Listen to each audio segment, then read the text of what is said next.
नमस्कार विद्यार्थी मित्रांनो, उत्क्रांती कोचिंग क्लासेसमध्ये पुन्हा एकदा तुम्हा सर्वांचं मनापासून स्वागत आहे. या व्हिडिओमध्ये आपण मानवशास्त्राचं सिलेबस डिकोडिंग पाहणार आहोत. याआधी आपण सिलेबस डिकोडिंगचा पहिला व्हिडिओ केलेला आहे, ज्यामध्ये आपण जनरल अँथ्रोपॉलॉजीबद्दल माहिती घेतलेली होती. तर मानवशास्त्र हा एक वैकल्पिक विषय असणार आहे राज्यसेवेच्या डिस्क्रिप्टिव्ह पॅटर्नमध्ये. तर त्याचा जो सिलेबस आहे त्याची आपण डिकोडिंग करतोय, त्यामध्ये हा दुसरा व्हिडिओ आहे. नवीन नवीन अपडेटसाठी MPSC अँथ्रोपॉलॉजी मराठी या टेलिग्राम चॅनलला सबस्क्राईब करा आणि तुमच्या काहीही शंका असतील तर या कॉन्टॅक्ट नंबरवर तुम्ही आमच्याशी संपर्क साधू शकता. तर जसं आपल्याला माहिती आहे की मानवशास्त्र हा विषय वैकल्पिक विषय आहे राज्यसेवेमध्ये आणि मराठी किंवा इंग्रजी माध्यमातून आपण तो लिहू शकतो. त्यामध्ये पेपर 1 आणि पेपर 2 असणार आहेत. पेपर 1 मध्ये 1 ते 12 आणि पेपर 2 मध्ये 1 ते 9 असे घटक आहेत. आपण या आधीच्या व्हिडिओमध्येही पाहिलं की जसं 1 ते 12 असा सलग अभ्यास नाही करता येत किंवा 1 ते 9 असा पेपर 2चा सलग अभ्यास नाही करता येत, कारण त्यांनी कन्फ्युजन जास्त वाटतं. म्हणून आपण हा पूर्ण जो सिलेबस आहे अँथ्रोपॉलॉजीचा, मानवशास्त्राचा, त्याला आपण 6 भागांमध्ये डिवाइड केला आहे. त्यातला आपण जनरल अँथ्रोपॉलॉजीचा जो पार्ट आहे त्याबद्दल या आधीच्या व्हिडिओमध्ये माहिती घेतलेली आहे, तुम्ही ती जाऊन पाहू शकता. या व्हिडिओमध्ये आपण सामाजिक सांस्कृतिक मानवशास्त्र याचा अभ्यास करणार आहोत, ज्याला इंग्रजीमध्ये सोशो कल्चरल अँथ्रोपॉलॉजी असंही म्हणतात. तर मानवशास्त्र काय आहे? मानवशास्त्र म्हणजे उत्खननात सापडणाऱ्या अस्थी किंवा अवशेषांचा अभ्यास करून मानववंश कसा विकसित होत गेला याचा अभ्यास. पण केवळ उत्खननाबद्दलच आहे का? तर अजिबात नाही. तर आपण मानवाचे पूर्वज, त्यांची स्वभाव वैशिष्ट्ये, मानवाची वागणूक, मानवी समुदायातील भिन्नता आणि वेगळेपण, मानवी उत्क्रांतीचा समाज बांधणी आणि संस्कृतीवर काय काय परिणाम झालेला आहे, या सर्वांचा अभ्यास करतो आणि त्याला एकत्रितपणे मानववंशशास्त्र असं म्हणतो. तर आपण त्यामध्ये काय गुणविशेषांचा अभ्यास करतो नेमका? तर मानवाचा उगम कसा झाला, त्याची भौतिक वैशिष्ट्ये कशी होती, ती भौतिक वैशिष्ट्ये काळानुरूप बदलत कशी गेली किंवा आजूबाजूच्या पर्यावरणामुळे कशी बदलत गेली. त्यानंतर त्याच्या रीती, भाषा, परंपरा, वस्तू संचय या सर्वांचा आपण यात अभ्यास करतो. त्याचप्रमाणे सामाजिक, सांस्कृतिक आणि धार्मिक श्रद्धा व पद्धती या सर्वांचा सुद्धा आपण यामध्ये अभ्यास करणार आहोत. आणि आज आपला जास्त भर या गोष्टींवरच असणार आहे, जे सामाजिक व सांस्कृतिक मानवशास्त्रामध्ये येतं. तर आपण सामाजिक सांस्कृतिक मानवशास्त्र काय आहे आणि त्यामध्ये सिलेबसचे कोणते कोणते पॉईंट्स येतात हे आपण पाहूया. तर सामाजिक सांस्कृतिक मानवशास्त्रात जगभरातील सामाजिक आणि सांस्कृतिक विविधता समजून घेण्यासाठी प्रयत्न केला जातो. आणि यामध्ये जी विविधता आहे, वेगवेगळ्या समाजांमध्ये, संस्कृतींमध्ये जी विविधता आहे आणि त्यात होत गेलेला बदल आहे वेळेनुसारचा, या सर्वांचा समावेश होतो. पेपर 1 आणि पेपर 2 अशा दोन्ही पेपरमध्ये सामाजिक सांस्कृतिक मानवशास्त्राचा सिलेबस विखुरलेला आहे. तर आपण सुरुवातीला पेपर 1 मध्ये काय काय पॉईंट्स येतात ते पाहूया. पेपर 1 मधला घटक 2 जो आहे त्यामध्ये संस्कृतीचे स्वरूप हा सगळ्यात पहिला पॉईंट आहे. त्याच्यामध्ये आपण संस्कृती व नागरिकतेची संकल्पना, त्याची वैशिष्ट्ये याचा अभ्यास करतो. त्यानंतर सांस्कृतिक सापेक्षतावाद आणि स्वयंसंस्कृती केंद्रितता ह्या 2 खूप महत्त्वाच्या कन्सेप्ट्स आहेत मानवशास्त्रातल्या, त्यांचा आपण अभ्यास इथे करणार आहोत. त्यानंतर समाजाचे स्वरूप, समाजाची संकल्पना काय आहे, समाज आणि संस्कृती याच्यामध्ये काय फरक असतो, सामाजिक संस्था काय असतात, त्यात सामाजिक गट आणि स्तरीकरण, समाजामध्ये स्तरीकरण कशा प्रकारे होतं, या सर्वांचा आपण इथे अभ्यास करू. त्यानंतर आहे विवाह संस्था. यामध्ये विवाह म्हणजे काय, व्याख्या त्याची आणि सार्वत्रिकता, जे सगळीकडे ही संकल्पना कसं काय आढळते त्याचा आपण अभ्यास करू. त्याच्यानंतर विवाहाचे सामाजिक आणि सांस्कृतिक काही नियम असतात. आंतरविवाह असेल किंवा बहिर्विवाह असेल, अनुलोम विवाह, प्रतिलोम विवाह किंवा काही विवाह हे निषिद्ध असतात. जसं क्लोज रिलेटिव्समध्ये ते विवाह निषिद्ध असतात. तर हे अशा प्रकारे जे नियम आहेत ते आपण यात अभ्यासणार आहोत. त्यानंतर विवाहाचे प्रकार काय काय असतात, एक पती पत्नीत्व, त्यानंतर बहुपती पत्नीत्व, बहुपतित्व, गटविवाह, हे अशा प्रकारे वेगवेगळ्या प्रकारचे विवाह वेगवेगळ्या समाजामध्ये आढळतात. तर ते आपण उदाहरणांसकट इथे पाहणार आहोत. त्यानंतर विवाहाची काय कार्य आहेत, विवाहाच्या चालीरीती काय काय आहेत, ज्याच्यामध्ये अधिमन्य, नियत आणि प्रतिषिद्ध हे आपण पाहणार आहेत. त्यानंतर विवाह प्रदाने काय असतात, याच्यामध्ये वधू मूल्य आणि हुंडा या दोन्हीचा आपण अभ्यास करणार आहोत. जसं आपल्याकडे हुंडा हा माहिती आहे आपल्याला, पण वधू मूल्य ही नवीन संकल्पना असू शकते आपल्यातल्या बऱ्याच लोकांसाठी. तर रिव्हर्स हुंडा आपण एका प्रकारे असं म्हणू शकतो याला, की वधू पक्ष वर पक्षाकडून हुंडा घेतो, अशा प्रकारची ही पद्धत आहे. तर वेगवेगळ्या समाजामध्ये, आदिवासी समाजामध्ये वधू मूल्य हे स्वीकारलं जातं. त्यानंतर आहे कुटुंब व्यवस्था. तर याची व्याख्या आणि सार्वत्रिकता आपण पाहणार आहोत. त्यानंतर कुटुंब, परिवार आणि पारिवारिक गट यामधला फरक आपण जाणून घेणार आहोत. कुटुंबाची काय कार्य असतात, कुटुंबाचे काय प्रकार आहेत, तर त्याची संरचना, रक्ताचे नाते, विवाहावर आधारित कुटुंब, निवास आणि उत्तराधिकारी याच्या दृष्टिकोनातून कुटुंबाचे काय काय प्रकार असतात, ह्या सगळ्यांचा आपण अभ्यास करू. त्यानंतर शहरीकरण, औद्योगिकीकरण आणि स्त्रीवादी चळवळी यांचा कुटुंबावर काय परिणाम झाला, कुटुंबाची संरचना कशी बदलत गेली या सगळ्या नवीन संकल्पनांमुळे, याचा आपण इथे अभ्यास करू. त्यानंतर आहे नातेसंबंध. यामध्ये रक्तसंबंध आणि आप्तभाव या दोन्ही प्रकारावर नातेसंबंध डिपेंड असतात. तर त्याचा आपण इथे अभ्यास करू. त्यामध्ये वंश परंपरेची तत्वे आणि प्रकार, यामध्ये एकपक्षीय, दुहेरी, द्विपक्षीय, उभयपक्षीय अशा प्रकारचे प्रकार असतात वंश परंपरेचे. त्यानंतर वंश परंपरा गटांचे स्वरूप, त्यामध्ये वंशावळ, कुळ, भ्रातृक, समाजगट व नातेवाईक हे असं स्वरूप आहे. त्यानंतर वर्णनात्मक आणि वर्गीकरणानुसार नातेसंबंधवाचक संज्ञा कशा डेव्हलप झाल्या, म्हणजे मानवाच्या भाषेमध्ये वर्णनात्मक आणि वर्गीकरणानुसार वेगवेगळ्या नावं आले, तर ते कसे मानवाच्या उत्क्रांतीमध्ये ते कसे इव्हॉल्व्ह होत गेले याचा आपण इथे अभ्यास करू. त्यानंतर वंश परंपरा, पितृत्व निश्चिती आणि मानार्थ पितृत्व निश्चिती, त्यानंतर वंश परंपरा आणि सख्य संबंध, या सर्वांचा इथे अभ्यास करू आपण. त्यानंतर तिसरा घटक आहे पेपर 1 मधला आर्थिक संघटना. तर आर्थिक मानवशास्त्राचा अर्थ काय, व्याप्ती आणि त्याचा अन्वयार्थ काय आहे हे आपण इथे पाहू. त्यानंतर रूपवादी व वास्तववादी वादविवाद काय असतात. त्यानंतर समुदायातील उत्पादन, वितरण आणि विनिमय. तर इथे आपण तुम्हाला लक्षात येऊ शकतं की देवाणघेवाण, पुनर्वितरण आणि बाजार ह्या ज्या संकल्पना, जसं सुरुवात देवाणघेवाणीपासून झाली, पण आता बाजार अस्तित्वात आहे, जिथे पैशाच्या स्वरूपामध्ये देवाणघेवाण होते. तर हे एक इव्होल्युशन आहे. म्हणजे आर्थिक संघटना आधी एकदमच देवाणघेवाणीच्या ठिकाणी होता आणि आता त्या हळूहळू इव्हॉल्व्ह होत होत पैशांवर आधारित बाजार आलेले आहेत. तर हे एक इव्होल्युशन आहे, त्याचा आपण इथे अभ्यास करू. त्यानंतर वेगवेगळ्या समाज अजून कोणते कोणते असतात, तर शिकार संग्रहण करणारे समाज असतात, मासेमारी करणारे असतात, स्थलांतर शेती करणारे असतात, पशुपालन, बागकाम आणि शेती या सर्वांवर ज्यांचे उदरनिर्वाह अवलंबून आहेत, त्यांच्या नियमनाची वेगळी तत्वे आहेत, त्याचा आपण आर्थिक संघटनांमध्ये अभ्यास करणार आहोत. त्यानंतर जागतिकीकरणाचा आणि काय परिणाम झाला आर्थिक पद्धतीवर, देशी आर्थिक पद्धतीवर, याचा पण आपण अभ्यास करू. त्यानंतर आहे चौथा घटक राजकीय संघटना आणि सामाजिक नियंत्रण. तर यामध्ये पण आपण इव्होल्युशन बघतोय की सुरुवातीला टोळी होती माणसाची, त्यानंतर आदिवासी समाज आला, मग अधिपती राज्य आलं, मग साम्राज्य व राज्य आलं, मग सत्ता, अधिकार आणि अधिमान्यता याच्या वेगवेगळ्या संकल्पना आल्या, आणि मग आत्ताचा जो राजकीय संघटना आहे आत्ता अस्तित्वात असलेले, की डेमोक्रेसी असेल, ऑटोक्रेसी असेल वगैरे सर्व.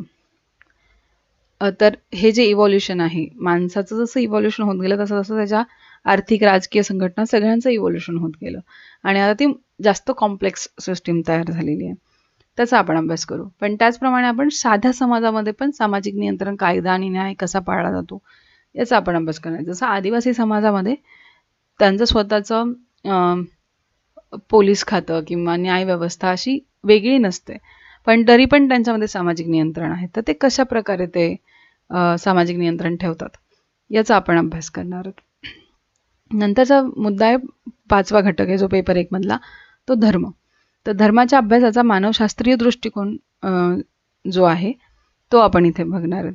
त्याच्यामध्ये उत्क्रांतीवादी धर्म, त्यानंतर मानसशास्त्रीय व कार्यप्राधान्यवादी धर्म, ह्या अशा प्रकारे आपण धर्म कसा अस्तित्वात आला किंवा आत्ताचा जसा आपण धर्म सर्वजण प्रॅक्टिस करतो तो आत्ताच्या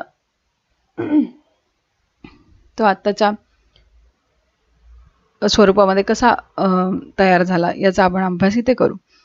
त्यानंतर एकेश्वरवाद, अनेकेश्वरवाद, अनेक देवतावाद ज्याला आपण म्हणतो, हे काय असतं. त्यानंतर पवित्र व धर्मनिंदक काय आहेत, पुराणकथा आणि विधी काय असतात, आदिवासी व कृषक वर्गीय समाजातील धर्मांची काय काय रूपे आहेत. जसं आपण एक मुख्य धारेतल्या लोकांचा वेगळा धर्म असतो आणि आदिवासी आणि कृषक वर्गीय लोक वेगळा धर्म अवलंबतात. त्याच्यामध्ये जड प्राणवाद आहे, जड प्राणमयतावाद आहे, क्षुद्र वस्तुपूजा आहे, निसर्गवाद आहे, देवकवाद आहे वगैरे. तर या सर्वांचा आपण अभ्यास करू. त्यानंतर धर्म, जादू आणि विज्ञान यामध्ये काय फरक असतो त्याचा पण आपण अभ्यास करणार आहेत. आणि जादू आणि धार्मिक कार्याधिकारी जे असतात, जसं धर्मगुरू आहेत, देवऋषी आहेत, वैद भगत आहेत, चेटके आणि चेटकीन हे जास्त तर जादूच्या क्षेत्रामध्ये जातं. या सर्वांचा पण आपण इथे अभ्यास करणार आहोत. तर अशा प्रकारे पेपर 1 मध्ये एवढे पॉईंट्स होते जे सामाजिक सांस्कृतिक मानवशास्त्रामध्ये येतात. आता आपण पाहूया पेपर 2 मध्ये कोणकोणते घटक येतात. यामध्ये आपण भारताचा समाज हा 2 भागामध्ये विभागला आहे. जास्त मोठ्या ब्रॉड याच्यामध्ये जर बघायला गेलं तर, की भारतीय समाज वेगळा आणि आदिवासी समाज वेगळा. तर सिलेबसच्या पॉईंट्सनुसार तुम्हाला त्याचं लक्षात येईल की मी नेमकं काय म्हणायचा प्रयत्न करते इथे. पेपर 2 मध्ये सगळ्यात पहिला पॉईंट आहे भारताचे जनसांख्यिकीय चित्र. त्यामध्ये आपण लोकसंख्येतील मानवजाती आणि भाषिक मूलतत्वे जी आहेत त्याचं वितरण कसं आहे भारतीय लोकसंख्येमध्ये ते पाहणार आहेत आपण.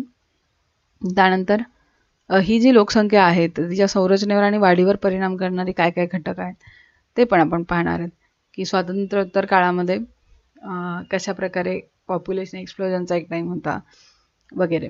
हे सर्व आपण इथे अभ्यासणार आहोत. त्यानंतर तिसरा घटक आहे पेपर 2 मधला. त्यात पहिला पॉईंट आहे पारंपरिक भारतीय समाज प्रणालीची रचना व स्वरूप. तर पारंपरिक रित्या काय चालत आलं, जसं वर्णाश्रम होतं. त्यानंतर पुरुषार्थ ही संकल्पना आहे, कर्म, ऋण आणि पुनर्जन्म ही संकल्पना आहे, आणि ह्या सगळ्या एकमेकांशी लिंक्ड आहेत ह्या सर्व संकल्पना. मग त्याचा मनुष्याच्या वागण्यावर काय परिणाम होतो, ओव्हरऑल समाजावर काय परिणाम होतो याचा आपण इथे अभ्यास करू.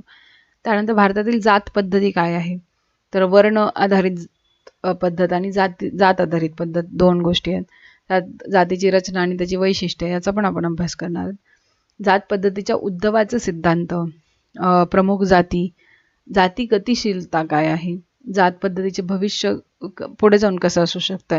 तर याच्या वेगवेगळ्या थेअरीज मांडलेल्या आहेत, की कोणी म्हणतं की जात पद्धत नष्ट होईल, कोणी म्हणतं नाही अजून सुदृढ होईल वगैरे अशा प्रकारे. त्यानंतर जजमानी पद्धती होती भारतामध्ये. तर ती जजमानी पद्धत काय होती ही अजूनही नॉर्थ इंडियामध्ये बऱ्याच ठिकाणी प्रॅक्टिस केली जाते. तर ती नेमकी काय आहे याचा आपण अभ्यास करू. त्यानंतर जाती सातत्य याच्यामध्ये ह्याचा अर्थ असा होतो, याला इंग्रजीमध्ये ट्राईब कास्ट कॉन्टिनम असं म्हणतात, जनजाती जाती सातत्य. तर आजूबाजूच्या जातींचा जनजातींवर काय परिणाम होतो किंवा आजूबाजूच्या जनजातींचा त्या जातीवर काय परिणाम होतो, हे जे कंटिन्युअस एक्सचेंज चालू असतं कल्चरल, याचा आपण इथे अभ्यास करणार आहोत. त्यानंतर पवित्र समुच्चय आणि निसर्ग माणूस परमात्मा समुच्चय, तर या कन्सेप्ट आपण पाहू. नंतर भारतीय समाजाचा बौद्धवाद, जैनवाद, इस्लाम आणि ख्रिश्चनवाद यांचा भारतीय समाजावर कसा परिणाम झालेला आहे याचा पण आपण इथे अभ्यास करणार आहोत. त्यानंतर 5वा घटक आहे भारतीय खेडे.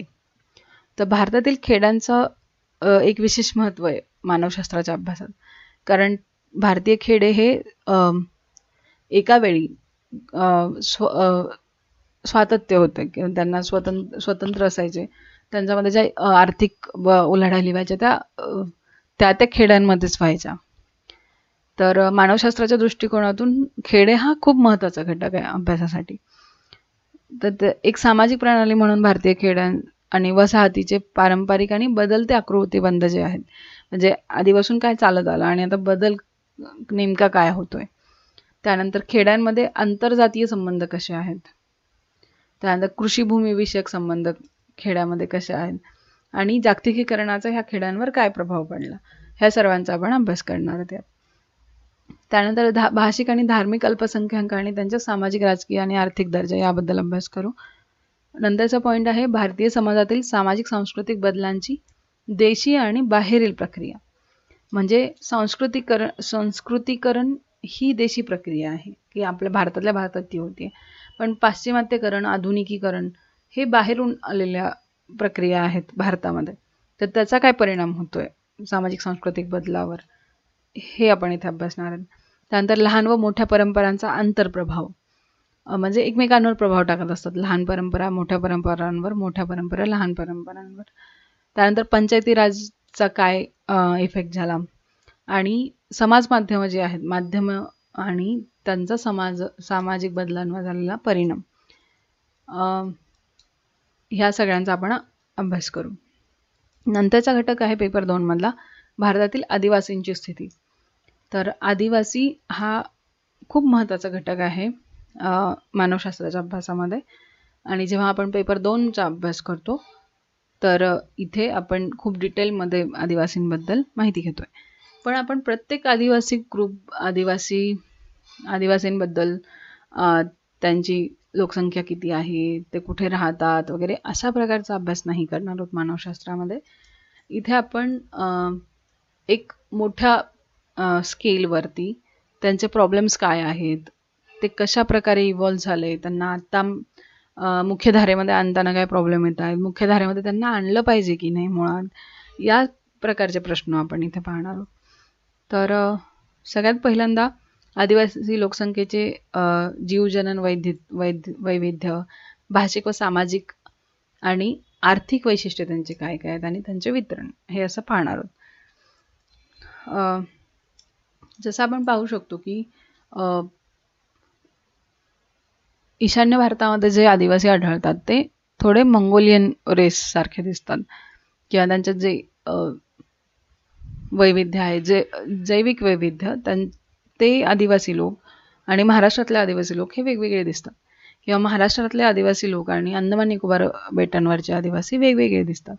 त्यांच्यामध्ये जीवजनन वैविध्य तर आहेच, पण त्यांची भाषाही वेगळी आहे, त्यांची सामाजिक आर्थिक वैशिष्ट्येही वेगळी आहेत. तर त्याचं वितरण आपण पाहणार आहोत. त्यानंतर त्यांच्या समस्या काय आहेत आदिवासी समुदायाच्या. तर जमीन अन्य संक्रमण ही सगळ्यात मोठी समस्या आहे त्यांची. त्यानंतर गरिबी, कर्जबाजारीपणा, कमी साक्षरता, कमी शैक्षणिक सुविधा, बेरोजगारी, अर्धरोजगारी, आरोग्य आणि पोषण विषयक समस्या, या आपण इथे अभ्यासणार आहोत. त्यानंतर विकासात्मक प्रकल्प आणि त्यांचा आदिवासी विस्थापनेवर काय परिणाम झाला. जसं आपल्याला माहिती आहे की मोठे मोठे रिव्हर प्रोजेक्ट्स असतील वगैरे, तर हे सर्व जास्तीत जास्त आदिवासी भागांना अफेक्ट करतात. कारण आदिवासी लोक हे जंगलात राहत आहेत किंवा नदीच्या काठावर वगैरे राहत आहेत. तर तिथे एखादी मोठा डॅम बांधायचा असेल आपल्याला, तर सगळ्यात आधी तिथले आदिवासी विस्थापित होतील आणि मग त्यांच्या पुनर्वसनाच्या समस्या आल्या वगैरे सर्व. तर याचा आपण इथे अभ्यास करू. त्यानंतर वन धोरणांचा विकास आणि आदिवासी.